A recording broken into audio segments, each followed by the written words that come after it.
home within my marriage with my husband, former husband. It happened to me. I know what rape is. It happened to me also. But how was I able to overcome it? And to tell you the truth, if I was in Ivory Coast, I think I would have been somewhere in a slum taking some cocaine or crack, because nobody would have been able to help me go through it.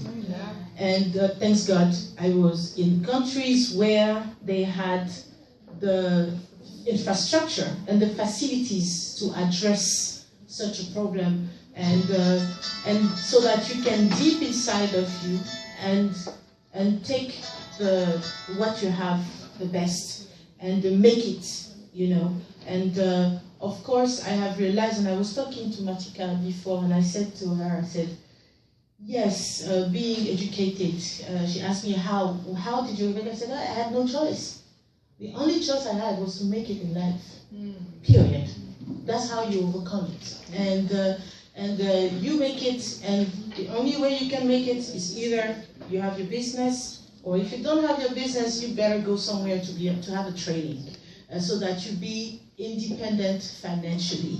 And then once you are independent financially, you are empowered, and empowered enough, you know, to make a statement wherever you go. Empowered enough to impact the society where you are in. So I think this is what we need today in Ivory Coast, and we shouldn't be ashamed. It is about human relations. It is not about you. It is about human relations. It is about life. And life is not easy. It is not easy, and if you know that it is not easy, then you have partially the answer to your question.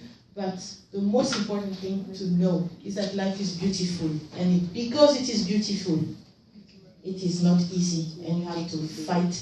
And the only way you can help your country is to have a strong structure there that can enable women between the age of 15 to 39, because this is where they are more vulnerable, and I would say extend it to 49, so that they can get over these kind of issues. Okay. Thank you very much.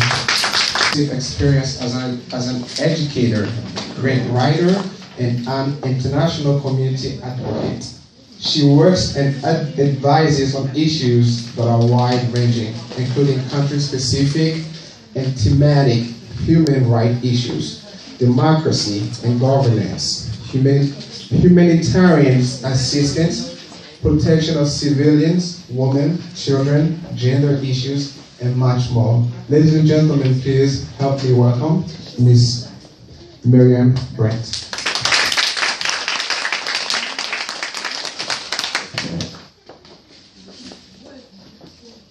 Hello.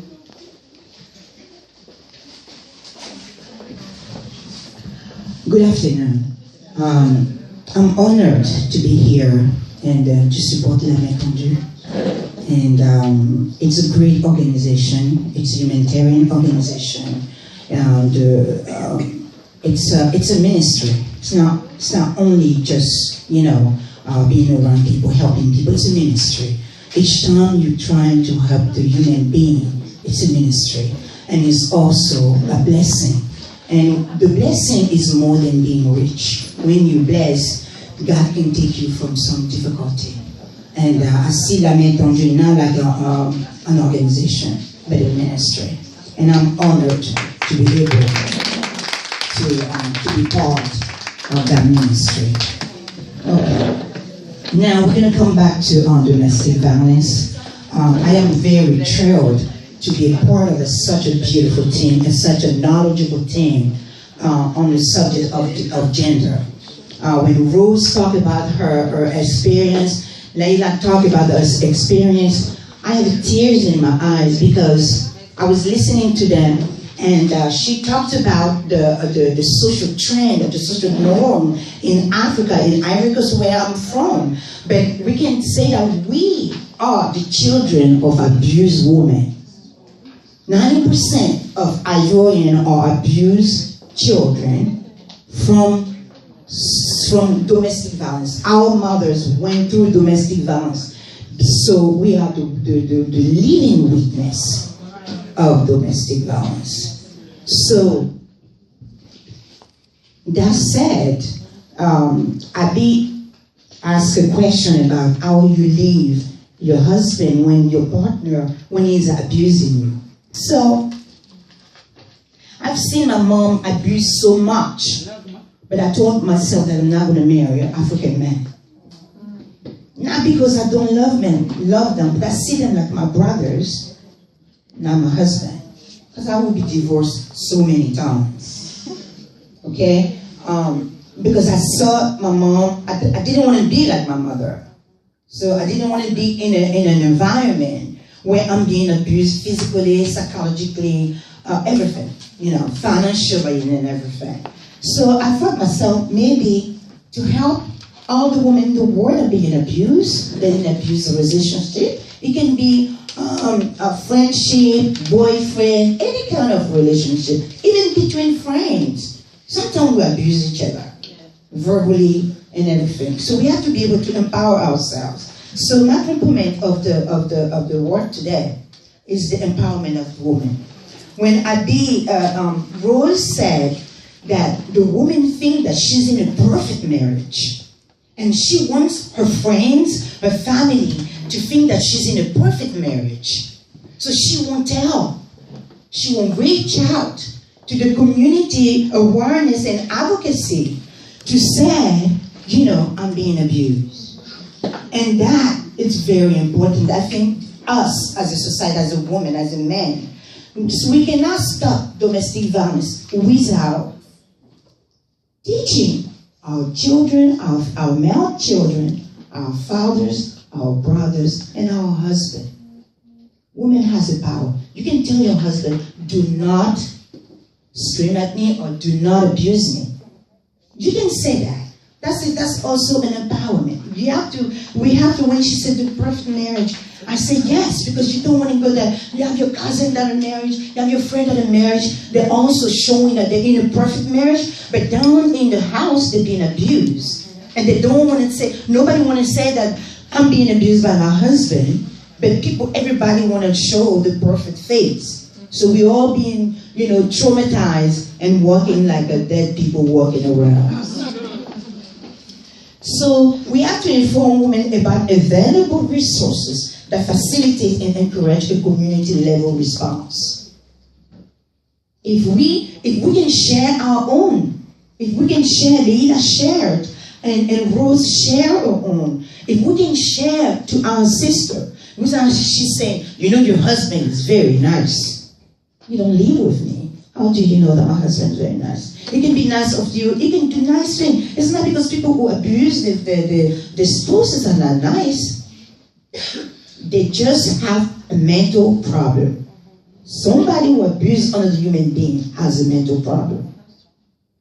Tell them, let's go see, there are resources. Let's go see psychologists. Let's go see a marriage counselor. That's empowerment. Let's go do that. Empower yourself. Talk to your nurse. Talk to the nurse. They're better to see because they can know. They did psychology. They can know how to help you. Talk to your doctor, your primary doctor. Talk to them. Talk to your sister. Talk to somebody. Even if they don't listen to you, talk to them. Talk to them to death. Talk to somebody. Don't be ashamed. Humiliation and humility are the same word. If you're not humiliated, you can't be humble. And somebody who is humble is close to God. So you got to be humiliated. Humiliation and humility are the same roots. All the prophet Jesus has been humiliated. The prophet Muhammad has been humiliated. Many great people that we follow right now in their philosophy have been humiliated. So don't be ashamed to be humiliated. Because when you're humiliated, then you become humble. And then when you're humble, you're close to God. So do not be scared, my sisters, to tell to somebody, to say, I'm being abused. To tell to somebody, I did that. That is wrong, I know, but I did it. Because we all have the ability to have a mental breakdown. If you don't talk, you're gonna go around of ulcer in your belly because you're so sick, so sad, and your children will be affected by it. The abuse of my mother, abuse of my aunt. Even yesterday, she was talking to me about our husband was abusing her when we were in the bed. You know, I'm talking. I have a tear in my eyes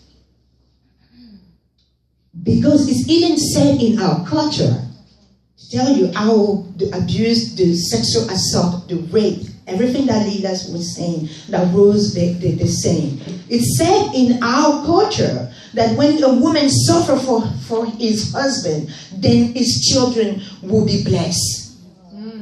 Yes. Mousokanye Adam fait, a fait Adam le ballot. When a woman suffers for her husband, when she takes to abuse, when she accepts the rape, when she accepts the sexual assault, then her husband, the children will benefit from it. They're gonna be blessed from her accepting the abuse of her husband. That is the social. That's what Leila was trying to say. Where would you go? Because it's a social norm to be abused. Do you understand? So we need to reach out to our sisters. You know, we even if we're in a marriage where we're not being abused, we've been around our mothers that have been abused. So the empowerment is very, very important. The crisis and the pre-crisis services to remove the woman from that settlement, from that setting, the abuse setting, is very important. Take your sister out of there. You know, talk to her. Tell her there are shelters, there are resources. You can see the doctor. You can even see a psychologist. Does not mean that you're crazy. To say, let me go see someone who can explain to someone, because we all went through some kind of breakdown and domestic abuse. But domestic abuse is not only beating on somebody. It can be verbal. I went through financial domestic abuse with my husband. It's a little bit right though, because I used to spend a lot. We gotta say this truth, you know. I used to spend money. I love to buy stuff, you know, beautiful thing and all that good thing. So at one point, yes, no church been abusing me financially, and I got tired of it. I wrote in a letter on the computer. I went and did some research, and I say financial abuse, emotional abuse, all that, and I wrote it. And I said. And I blackmailed him. And I said, if it's not because of our daughters, I will take you to Department of Social Services. He was so mad at me. Because I put also the site where you can call for financial abuse and everything, and I sent to him at his work just to blackmail him. That's empowerment. And that's empowerment. Go and look for researchers. That's empowerment. You know?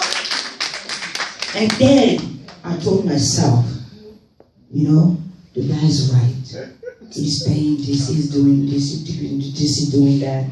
Stop spending his money. That's not good. So we have also to look in ourselves to see to put ourselves to look inside ourselves and to auto-judge ourselves, to say, what is my part in that? Why is it I'm being abused? There's something in me that made me let him abuse me. It's very important, because when we don't have any thought, when we're the perfect person, we cannot be empowered. If we can't see our own thought, how can we empower ourselves? Because we're human beings. Maybe we're doing something that he doesn't like. I'm going to tell you something, okay? Men, we all like animals. And men, like strong women. A woman will look for, a woman will empower herself, okay? Because they don't want to mate with a woman who's weak. Why? Because they don't want to put the seed in a woman that is weak. That's in their conscience. If you're too weak, you're too nice, too goody nice. Yes, sir. No, sir. Yes. It doesn't like that. Sometimes you gotta say no. It does not mean to disrespect your husband. It doesn't mean you gotta disrespect him. But sometimes when he's coming to you to try to abuse you, you let him know, no, this is my boundaries. No, you're not going here. You know, we can interact, but this is my boundary. I'm not gonna let you do that to me. That's empowerment. You are your husband's daughter. You are his sister. You are his mother before you can be his mate. And your husband is your son, is your brother, is your father before he can be your mate. That's powerful. So you have to be able as a woman to fulfill those three subjects before your husband can be made. It's not only having children, cooking, and all that. It also builds some friendship, build some brotherhoodship or some sisterhood friendship. You know, it's not all about being in the bed and having a kid. When you build that, when you are able, and we women, we have the power to do that. That's what I'm talking about, the empowerment. Because we talk also about the woman who's abused and everything, but we never really empower ourselves or our femalehood. We're very powerful. Children's services. We're talking about children. I hope, like Leila, we're talking about Ivory Coast and Africa. It's not only in Ivory Coast. This trend is in the sub-Saharan Africa region, everywhere in Africa, and also in Europe. It's just that the European, when they did, that's okay. Our mother is being abused, so we're going to put some laws. We're going to put some stuff, so we're going to do some advocacy so they can go there. And then the children, to enable mothers to seek help for themselves and their children, and address trauma experienced by children exposed to domestic violence. I am a traumatic child who's been abused by domestic violence. Okay, that's my last thing. But I want to thank you so much for listening to me. And I hope our mother has what we have, because they didn't have that, you know. And I hope that will be a lesson for us in this little room to help others. But I'm reaching out to my brothers that are in here. Now, we're not here to put them down, but we're here to tell them, please, help us. Don't abuse us. Protect us. Because who else can protect us is not a man. Thank you very much. That beat up his wife in the elevator. Why do you think women, in general, when we go through stuff like that, what do you think women stay? I mean, in that case, I know people were saying, oh, because he has money, he has this, he has that, and I'm sure she knows. He's rich, she's rich, so she has the resources. But why, in general, what is it that she was beating up so badly, but she still stayed? And even was defending him, after the whole scandal. What? If you have an answer to that. First of all, she was his high school sweetheart. So she was not with him because of the money. Okay. That was his high school sweetheart. Okay, people, we deform information a little bit. Therefore, she was with him. She knew him. She knows him since she was young. They were in high school. They used together. Sometimes when white women stay in an abused environment, it's because they think that they can't get better. They can't get better. They think that if they leave the guy, they're not going to find somebody else. Huh? But there is a little saying in my mother tongue. They say in each side of the river, you can find your mate. In each side of the river, you can find a mate. That means that in this side, in the left side of the river, you've been abused. Go to the other side of the river. You may find a mate who is not going to abuse you. Okay, so that's the empowerment. We don't leave our abuse because we think we're not going to find better. Because we're used to it, you know, and we think it's going to change. That hope. I have my Sufi teacher who told me that thinking, the hoping that somebody's going to change, expectation from somebody in a relationship for somebody to change, it's the worst death. It's the agony. Because you're there, you're being abused, and you're thinking that the person will change. You're hoping, you like Rose said, if I clean the house, maybe if I cook really good, maybe if I make myself beautiful, he's gonna like me. No. Because your self-esteem is so damaged, he's gonna keep doing it. That's natural. Our children, when you keep giving something to your children, they're gonna abuse you. My cats abuse me because I let them. I don't touch animals. I mean, I would kill somebody who abuse animals. So they live in my room. They live in my bed. We do everything. If I don't open the door, they will bang the door. They abuse me. I think that the abuse is like, oh, they love me. They want to be in my bed. Oh, they want something from me. But they abuse me. They say, okay, you're weak. We're going to abuse you. We're going to use your weakness. Period. That's the way of the nature. You know, she didn't leave him because she doesn't want. And we have to come back to that story. She spat on his face.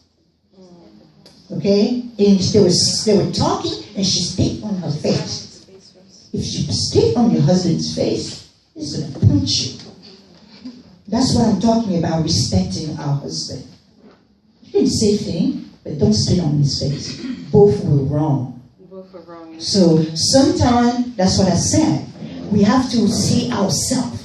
We have to judge ourselves first. So what is my part in this? What was her part in being abused in the elevator?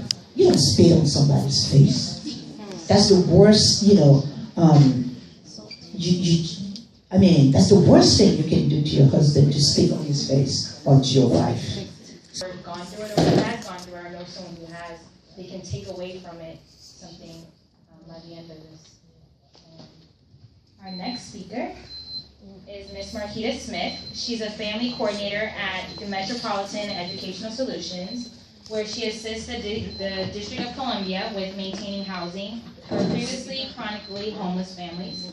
Marquita graduated from Coppin State University with her bachelor's degree in psychological services. After graduating, she moved to Washington, D.C. to pursue her commitment to helping individuals and families with their personal achievements.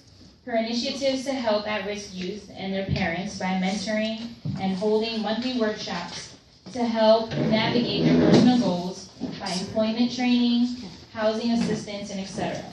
Marquita is currently working on a Master's of Science in Clinical Psychology, and she believes that by helping others is the key to a successful life. Everyone please give a round of applause for her.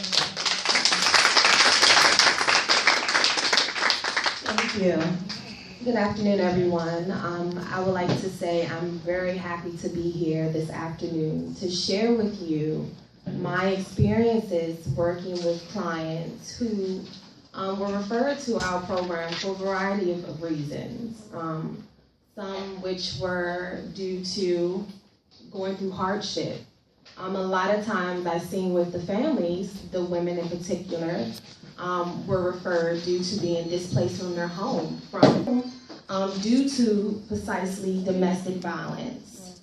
And we all know that domestic violence, anyone that has been through it, can abruptly shatter their lives. It is a very impacting and devastating experience. A lot of my clients expressed to me and shared their stories about physical injury. I have had clients that have went into the hospital, woke up the next day, and didn't know that they were going to make it alive.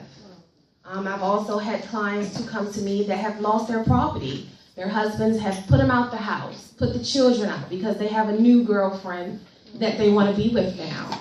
They took their car, they have nothing. They may be from another country, they may not have family here. I've also had clients that unfortunately have lost loved ones due to suicide because of domestic violence. And to touch on what Marion as well as Leila said, that you have to be empowered. As well as being empowered, you have to be informed. And a lot of times, women or men, they don't know where to go to receive these services. And fortunately enough, in the United States, there are a variety of programs that can assist you. Even though ones that may have family, they may not feel comfortable with going to mom, dad, sister, brother, cousin, friend to disclose what exactly is going on in their household. And from working with these clients, the one thing that was very common that they expressed was it was very devastating to them to lose their sense of personal control. They expressed that being in the domestic violence crime for so long and not seeking help, that they lost themselves. So it's very important to be empowered. I encourage all of my clients to stay independent, stay informed. When you are informed, it's very empowering because you know where to go. And that's what brings to me to say getting help, knowing where to go, knowing where to call. A lot of times victims, someone you know or yourself have been a crime of domestic violence, they don't know where to go. And there are so many programs designed to provide services to assist you with your rights. A lot of women go through this and, okay, they call a hotline, but they don't know. I like what Marion said. She said she got on the internet. She said, I pulled it up. I want to show him that I know if this happens to me, this is what I can do to you. I just wanted to add two things to what those beautiful ladies just said to us. When they talk about empowerment, to me, number one empowerment is your education. That's what I tell my girls and my daughters. Number one, make sure your education is number one in your head. Men come second. You're educated, you can have anything you want.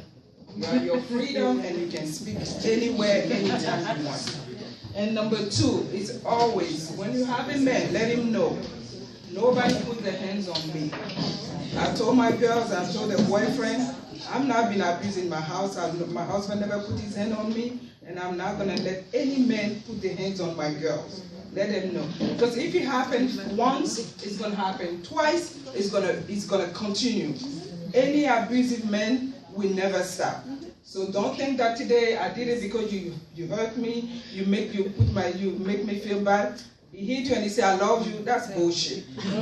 That's not love. You love me, don't put your hands on me. We can talk, we can discuss, but don't put your hands on me. That's what I have to have. Don't let it happen. And again, the mothers, watch your girls. Because when the abuse started, the girl would be sad. She's always in her corner. Ask what is going on. You have anything you want, let me know. Talk to them. We don't have to take it.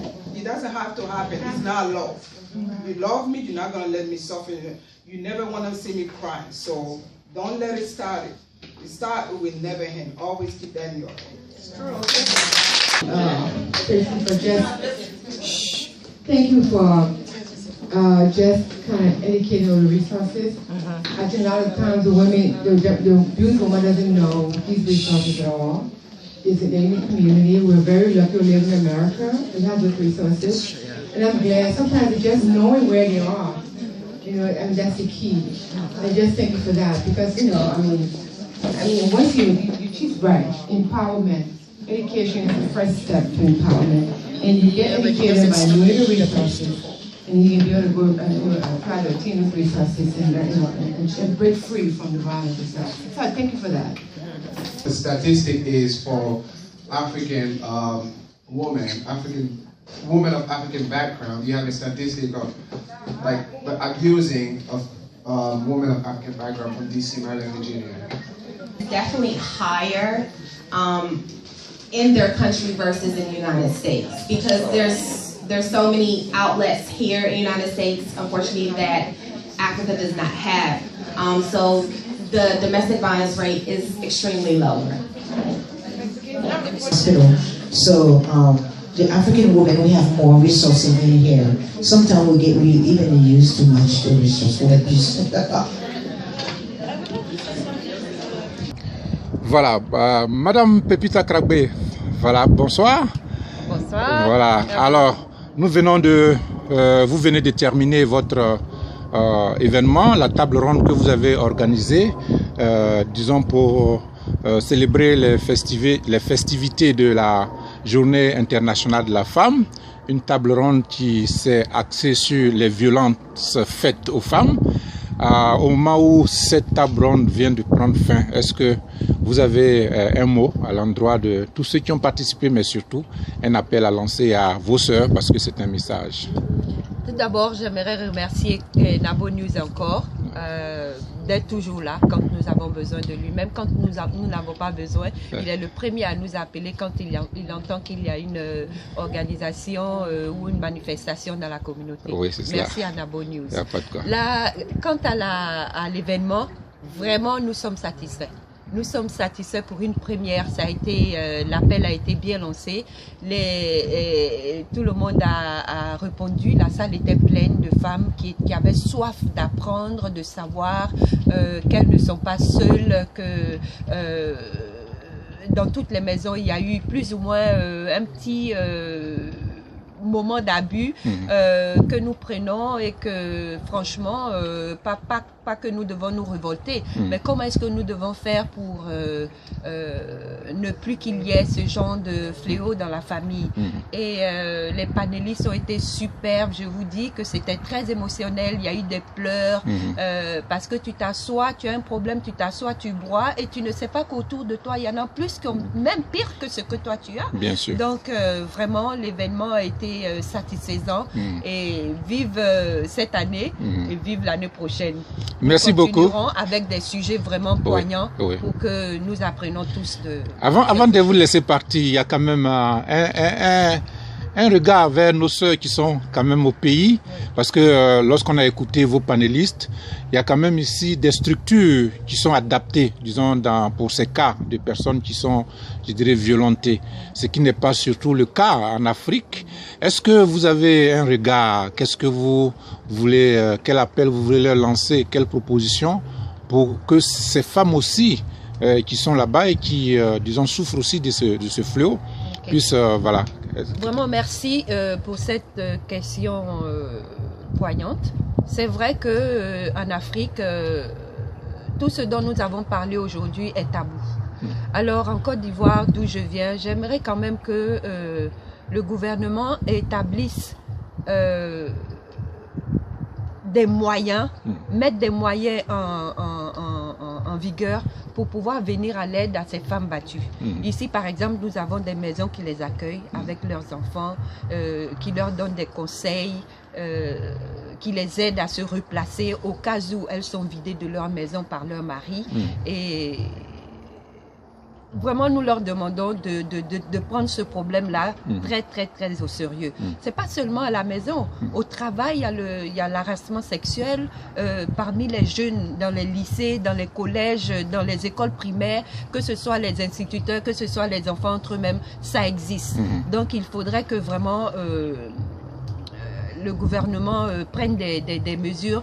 Pas seulement le gouvernement, il y a comment on appelle ça déjà, le droit de l'homme qui peut déjà se lever pour défendre ces femmes-là, les abuser, disons. Parce que c'est pas seulement les femmes, il y a aussi des hommes qui sont abusés. Bien sûr. Les hommes, ne vous sentez pas offensés parce que là, quand on fait les sondages, les femmes viennent plus et puis c'est l'aide faible. Voilà pourquoi nous parlons d'elles. Bien sûr. Merci beaucoup. C'était le plaisir pour nous. Hein. Merci. Allez.